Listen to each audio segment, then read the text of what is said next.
বলিউডের বাঙালি অভিনেত্রী বিপাশা বসু। সিনেমা জগৎ নিয়ে একসময় ব্যস্ততা ছিল তার। অভিনয়ের পাশাপাশি আলোচনায় ছিলেন ব্যক্তিজীবন নিয়ে। তবে বিয়ের পর অনেকটাই হয়ে গেছেন পরিবার কেন্দ্রিক, নেই আগের মতো আলোচনাতেও। এবার পুরনো প্রেমের গল্প আবারও তাকে নিয়ে এসেছে খবরের শিরোনামে।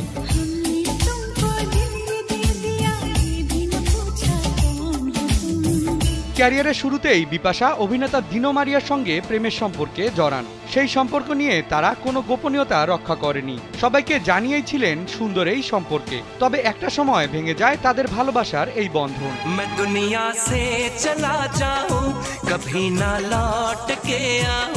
যমুনা ইলেকট্রনিক্স ঈদে ডাবল খুশি অফার সিজন 3, যে কোনো পণ্য কিনলেই পাচ্ছেন নিশ্চিত ঈদ উপহার। এরপর ভারতের অনেক গণমাধ্যমেই তাদের সম্পর্ক ভাঙার কারণ নিয়ে প্রশ্ন ওঠে। তবে 2 যুগ আগে ঘটে যাওয়া প্রেমের সেই বিচ্ছেদ নিয়ে তখন দুজনের একজনও মুখ খোলেনি। দীর্ঘ সময় পর এবার পুরনো দিনের ভাঙনের সেই গল্প জানালেন দিনো।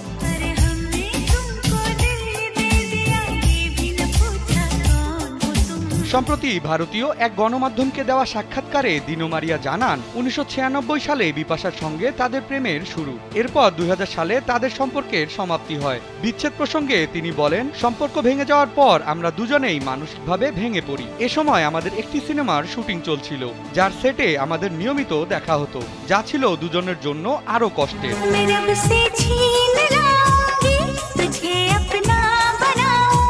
এই অভিনেতার ভাষ্য অনুযায়ী সে সময় বিপাশাকে সেটে দেখে অদ্ভুত একটা কষ্ট হতো তার। তবে তিনি বুঝতে পারতেন আর কিছু ঠিক হওয়ার নেই।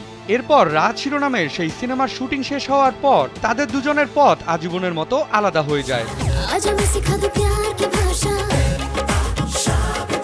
সময় বদলানোর সঙ্গে সঙ্গে সেই সব দিনের কথা এখন আর মনে পুষে রাখেননি দিনো মারিয়া। বিপাশার সঙ্গে বিচ্ছেদের বিষয় বর্ণনা শেষে তিনি হাসি মুখে বলেন, হয়তো তখন অনেক রাগ অভিমান হয়েছে, তবে এটা জীবনের একটা অংশ ছিল মাত্র।